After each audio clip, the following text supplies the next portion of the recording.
Welcome, everyone, to the Tiger and Lamb podcast, a Christian Inquisition production. I'm Justin, an ex-Christian who likes talking about all things Christianity. And I'm Kevin, the devout Christian yang to Justin's yin.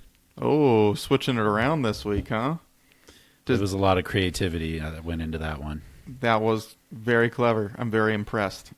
Yeah, thank you. As we have been discussing on the past several episodes, we are still talking about the Secrets of Hillsong documentary that is available on Hulu as of today.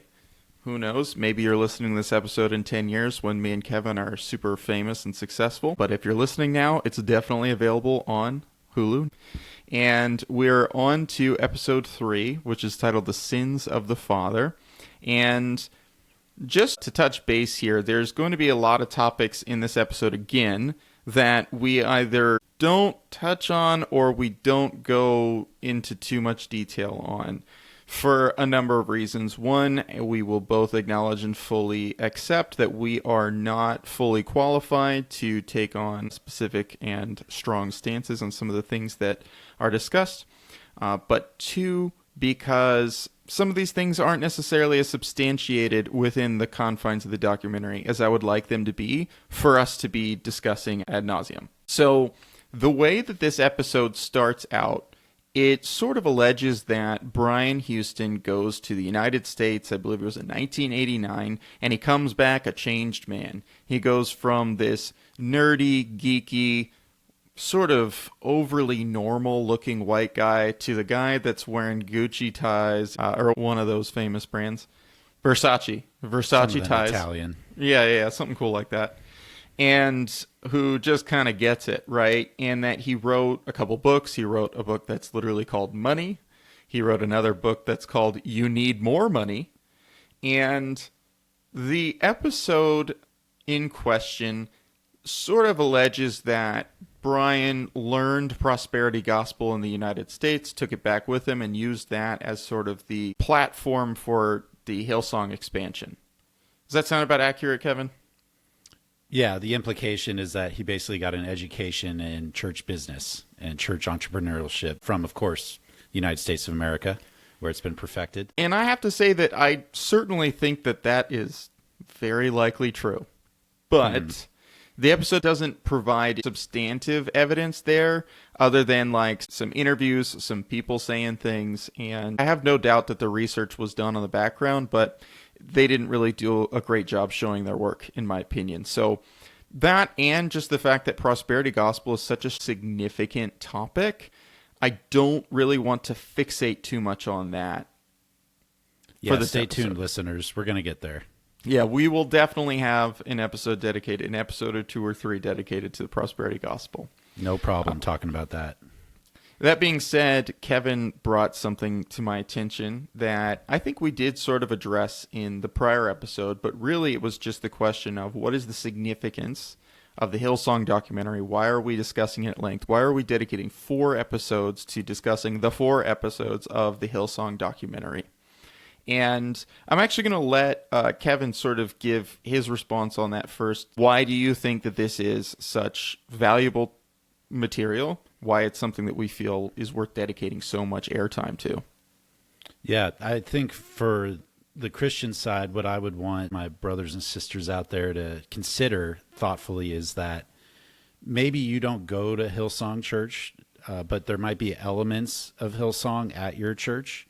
And just to reconsider that you might have some problems if you compare what the Bible says about how a church should be run versus how your church should be run. So I think it's good for all of us as Christians to take a step back and to consider, is this according to what our leader, Jesus Christ, wants us to do? Or is this more about this local church growing as a business or this pastor becoming more famous? I think that's a question that we should all ask ourselves. And then to the non-believer that is watching the documentary and listening to us talk about it, I just want to, again, reiterate what Justin touched on in a prior episode, which is that this is not what all church is like. If you did go to a church like this and that was your only church experience, I'm really sorry, because there's a lot better out there for you. And I would venture to say that a large percentage of modern non-denominational churches, or what I would consider to be soft Baptist churches, right?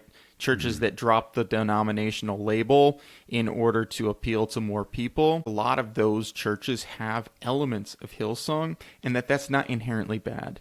That having powerful worship music performed by excellent musicians on stage with a smoke machine isn't the worst thing in the world, and it doesn't disqualify a church from being a gospel preaching church. I don't want this to be a crucifixion of all things Hillsong, because there are certainly some ideas in there that I don't think are necessarily objectively bad in and of themselves, right?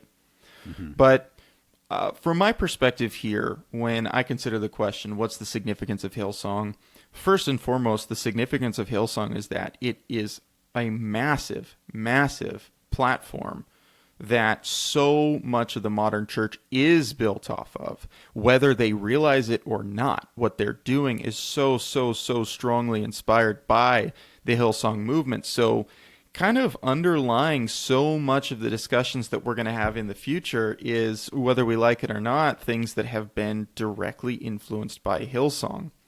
But furthermore, because that influence is so strong in the modern Christian cultural context, I guess I dream about the perfect listener of this podcast. A great example of a listener I would love to have, right, is the 27-year-old postgraduate seminary student who's planning on going into youth ministry or is planning on becoming a pastor of a church. And his home church has been a non-denominational church that has been strongly influenced by Hillsong.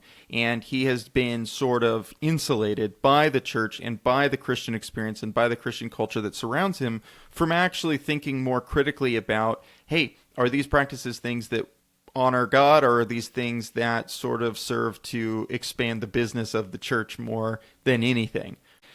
For the pastor who thinks that a growth mindset is more important than actually tending to the flock that you already have, right? Not to say that these things are exclusive to bad churches, but to say that I would love for that type of person to hear our episodes and to just think about, is that actually the way that I want to do this? And if you do want to do it, we ask the question, right?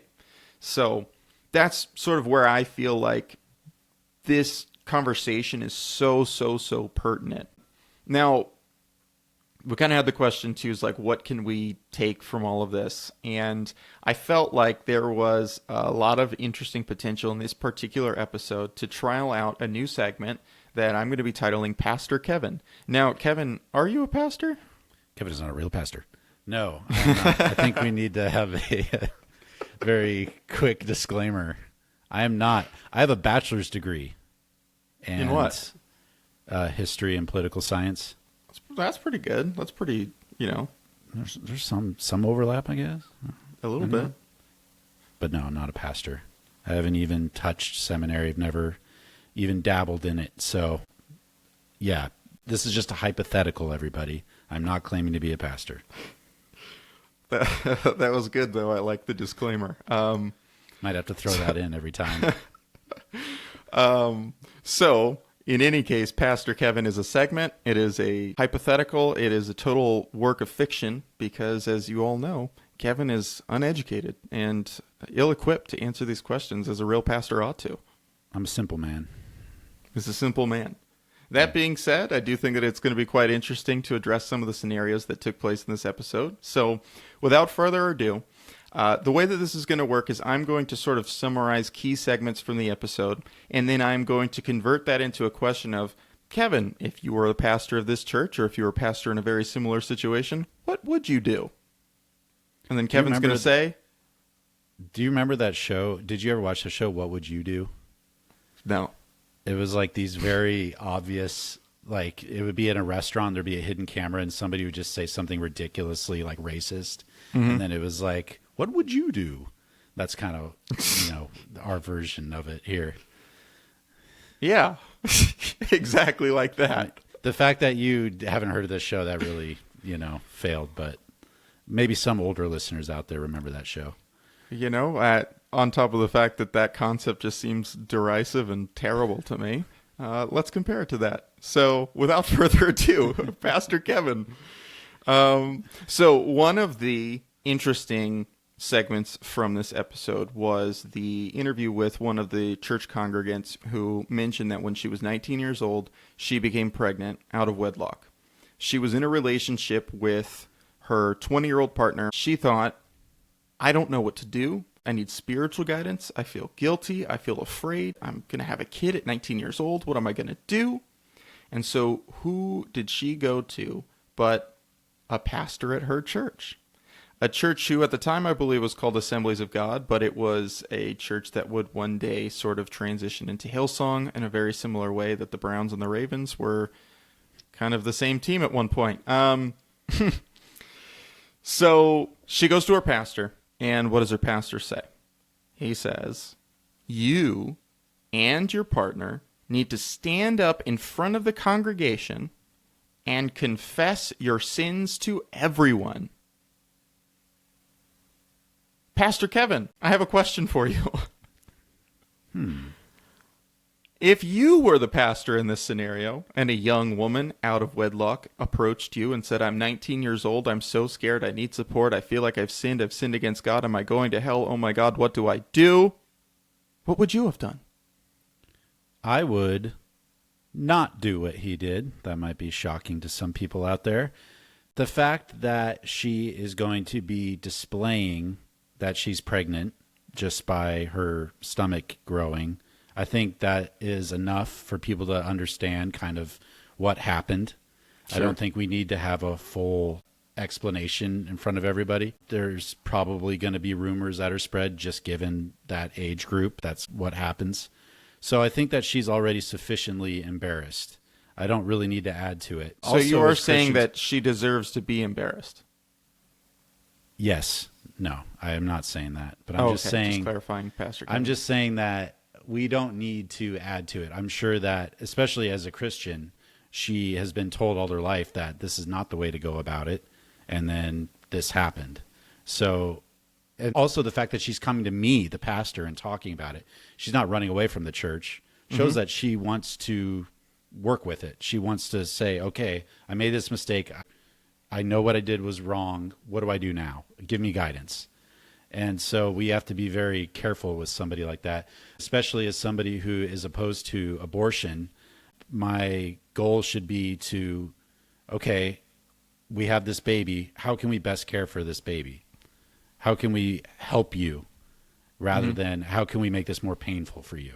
We don't have to say that it wasn't a sin. We don't have to say that this is perfectly fine. I'm not going to excuse it morally, but at the same time, I recognize that this is a person who is very, very troubled, to put it mildly, and very in need of some care. So all that to say, I would just say, we're going to pray for you. We're going to work with you. Tell us what you need.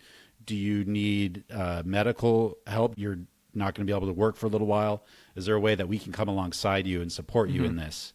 And I'm going to let her, if she decides to stay with our church, share her story and not force her into that. Yeah, and though this is Pastor Kevin's segment, I guess I just feel compelled to intervene and say that she sinned in accordance with Scripture, right? She sinned, but like everybody does every day. And why is it that sexual sin is such a big deal compared to every other sin? You know, if your sin is leading to consequences in your life, which there are many other types of sin that do have those types of consequences, is it the church's job to say, you should feel bad, you're the worst? You know what I mean? Or is it the church's job to say, listen, thank you for coming to me. I'm so sorry that you're going through this. I'm not going to affirm that you did the right thing or that you didn't commit a sin, but I am not really going to think about that because at the end of the day, you're somebody who's in need and you're no better or worse than me, right? Amen to that. And I'd like to hear that pastor's scriptural backing for what he did, because it almost sounds like a corruption of the format of church discipline that's laid out by Jesus himself, where he says, when somebody has sinned, you talk to them about it directly. If they won't admit it, then you bring other people. And then finally, if they still won't admit it, then you bring it before the church. And that's an instance of somebody who has blatantly sinned and is not admitting it. And at some point you have to say, okay, well, we believe these things. You clearly don't. You're not a good fit here. But she's not doing that at all. She's doing the opposite. She's going to the pastor and say, I screwed up. Help me out. What do I do? Yeah. Which is, as a pastor, that's all you could hope for after the sin has taken place. I mean, gosh, to your point, right? How many sins are not dealt with that way? Mm-hmm. How many sins are just swept under the rug because there is no belly that shows that the sin happened? Ooh, speaking of sweeping sin under the rug, Kevin, excellent point. Excellent transition here. Thank you. Because the very next segment of the episode that I want to discuss with Pastor Kevin, who is not a real pastor, TM. Not a real pastor. That's so good. I love that so much. The next segment that I want to discuss is actually a situation where the church may or may not have swept a pretty significant sexual sin under the rug. That would be the sins of the father. What do you know? The name of the episode. So, Brian Houston, who is kind of the founder of Hillsong Church, but actually it's really his father who founded the church that then later became Hillsong Church, a la Browns and Ravens. If you don't know anything about that, look it up. It's a perfect metaphor. Come on, people. You have Wikipedia. Yeah, just do it. Just Google it. Just pause right now. It's fine. Google it. Just Google it, right? Anyways, so Brian Houston, who we know is referred to as the founder of Hillsong Church, his father, Frank Houston, is very much and very obviously a huge influence and inspiration to Brian in the way that he's decided to run his church. What do you know? Very, very successful pastor who's got a growth mindset, has a son who has similar goals. Frank Houston had been a pastor for 35 some odd years, something along those lines, and he may or may not have, no, he absolutely, definitely, without question, was a pedophile. There's actually no question about it. There's a lot of things within this documentary that's borderline salacious, right? It's like something that we can't necessarily confirm, or it's something where it's like this disgruntled congregant or disgruntled former pastor or whatever from the church, has some incentive to smear Hillsong. In this case, the information is very much available. And while we cannot confirm that it happened more than once, which I'm going to tell you I would be very surprised if it was only once, we do know that Frank Houston, the father of Brian Houston, confessed to Brian Houston in at least as early as 1999 that he had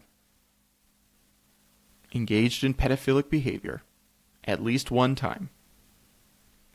Brian Houston took this information to the board who he had installed himself, who were all accountable to him, essentially, and led the investigation into the situation and the decision-making process, and didn't really do anything after that. Frank Houston was actually wheeled out on stage for everybody in 2000 as the pastor of Hillsong said, "This is a great man." Mind you, church leadership is aware of this behavior. Brian Houston, the CEO, the guy, was told directly to his face by his father that he had engaged in these actions. And by the way, his father really only confessed this to him because the rumors were spreading, and he kind of needed to address it at a certain point and say, yes, these things are true. So all that being said, Pastor Kevin. Not a real pastor. Your father, let's say you are a pastor of a large, growing, successful church, okay? Now, we're not going to make it completely analogous to Hillsong. I want, for the sake of this discussion, for you to consider that this church is very much in line with your beliefs and ideals and how you feel that a church ought to be run. And your father, who has inspired you in the way that you have built up the church and has been a pastor of that church and done all the things that you think a pastor ought to do, comes to you and confesses that he is a pedophile. What do you do, Pastor Kevin? I got to say that throughout this documentary, I found myself the most sympathetic to Brian when he said how devastated he was when his dad told him this. I really do believe that he was. Regardless of how he handled it or mishandled it, the idea that, to your point, as you built that up, somebody who is so significant, probably more significant than any other human in your life to that point, reveals something so detestable, somebody that you trusted so much. I mean, that's just got to be disorienting beyond belief. I mean, one of the worst things you can hear someone you love tell you. I mean, it doesn't get much worse. Yeah, it really doesn't. And to think that he was around a lot of kids because he was a pastor at a church with a lot of people in it, and your brain just starts swimming, to your point, like, really, Dad, was that the only time? You know, I'm sure Brian thought that. Mm-hmm. So after that first just, whoa, whiplash, we got to get to the bottom of this immediately. This is something that you don't mess around with at all. Mm-hmm. And I just was thinking, let's take this outside of a church building for a minute. Let's just say that I'm walking down the street and some stranger just comes up to me and says, "Hey, I touched a kid." Like, oh, okay. Just keep walking. Like, I'm going to tell somebody about this. So, like maybe the police? Yeah, exactly. So my point is that this is something where it could be an ongoing situation. You don't know.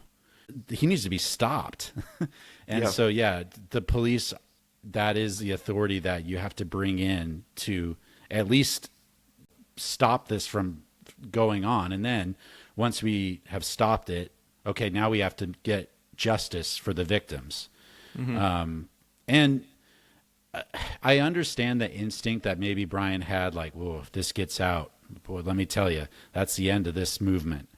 But at the same time, if you try to stuff it down just like Frank did for decades, and it does come out, that just makes you look even worse, and they make a documentary about you. You know? So even from just a pragmatic standpoint, putting aside the morals of it, it's also just a bad move. So, yeah, I mean, as somebody who is a pastor, I'm supposed to be on the side of morality, of justice, of righteousness.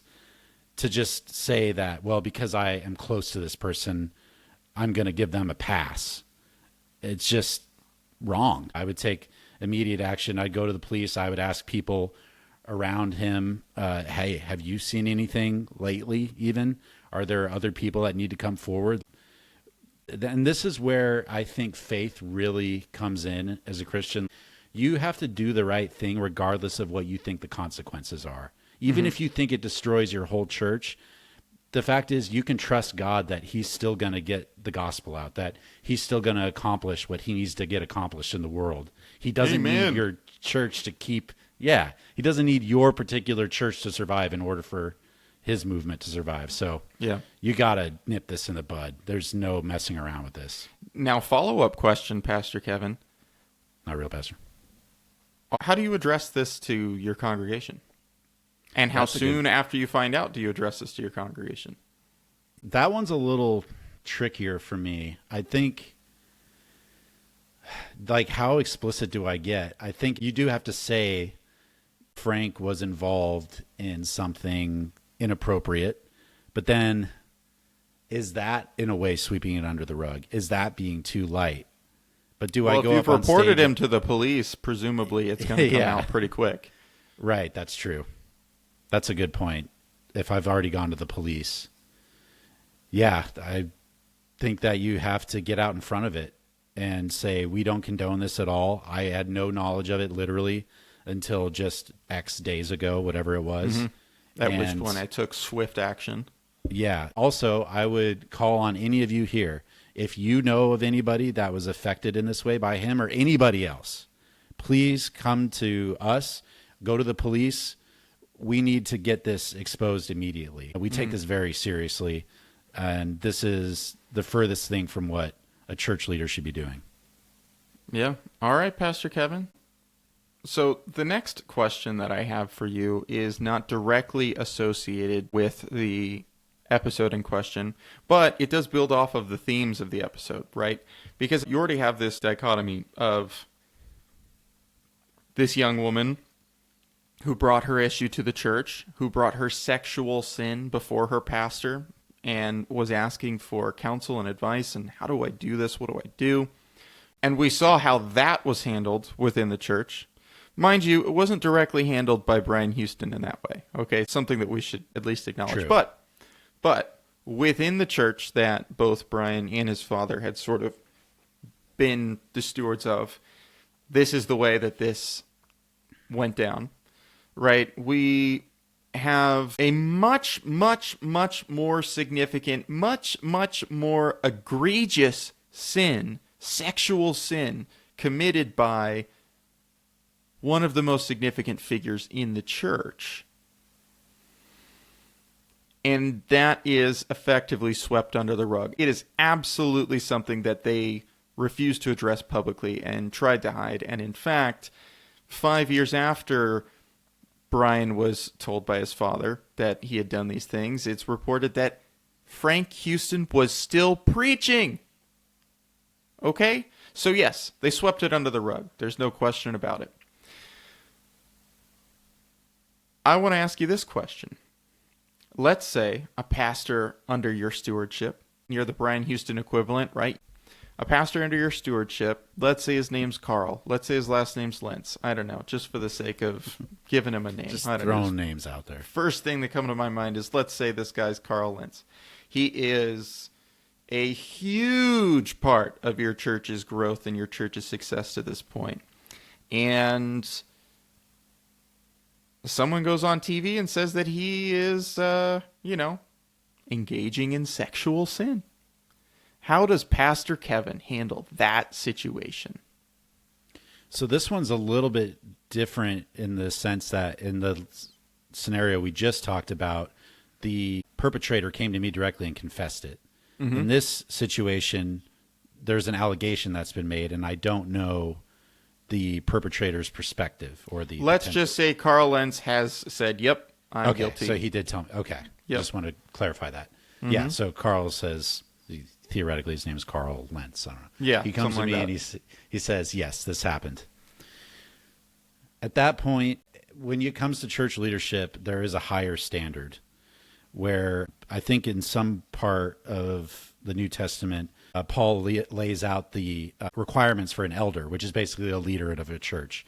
And they're pretty stringent. One of them is to be, I think, beyond reproach is like the phrase that he uses, which is basically not that the person should be sinless. I think that the best way to kind of translate that into modern language is like no drama. Like this has got to be a guy in the closet. Yeah, like this has got to be a guy that you trust more or less. Like, yeah, he struggles with sin like all Christians do this side of heaven, but he's also not going to be causing a lot of problems. He doesn't have a lot of baggage. And so when you have something so public and so disturbing to the congregation to see somebody that they held up as moral framework and to see them fall so publicly, that person should no longer be in leadership. They should have to step down. However, just like when we read the Bible, we see all kinds of moral failings by leaders. We see David. We see even Paul, who was killing Christians before he became a Christian. Mm-hmm. And there was a lot of skepticism when Paul became a Christian. People were understandably like, whoa, are we sure we want this guy coming to our church? Like, do we know this is like not a ruse? And so when we look at those examples, we saw that those were people that were truly repentant and that they were welcomed into the fold, respectively. Obviously, the church didn't exist in David's time, but he has been since redeemed, I think, and a lot of people hold him in high regard. So we really need to look at how is this theoretical guy named Carl Lentz handling the aftermath of this? Is he in denial mode? Or even worse, is he saying, come on, I was under a lot of pressure. You would have done the same thing. Is he kind of sweeping it under the rug as like not a big deal?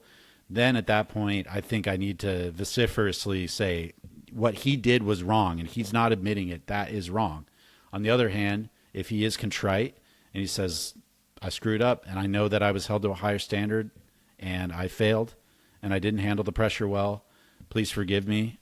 Then I think we need to be looking to reconcile, that he needs to ask God for forgiveness, repent, and then I think he can still be a member of the congregation. But to be at that high of a position, I think is just, it's too damaging. Okay. All right, well, I'm just going to go ahead and say that this concludes the Pastor Kevin segment of this episode. So, Kevin, you can now live your authentic self and not feel under these, stringent Pauline guidelines. You no longer need to be beyond reproach, as one might say. And yeah, I will just say I really appreciate your answers. I think that's good. I think that'd be a good pastor moves there. And I'm excited to see what future segments of Pastor Kevin look like, because we'll certainly be revisiting this concept. If I ever do decide that I would like to be a pastor one day, could I use these as like resume builders? I could say like, hey, I've already thought about these situations. Yeah. You think that would work? If you want to risk it, for sure. Yeah. All right. Well, thank you so much to the audience for listening. Right now, it looks like we've got around 20 or 30 regular listeners, which I am actually extremely grateful for. We hope to see you back here next week or in 2 weeks for the final episode of the Hillsong documentary mini-series that we're doing here. We appreciate your time. We appreciate your ears. And, like, share, subscribe, and all that jazz.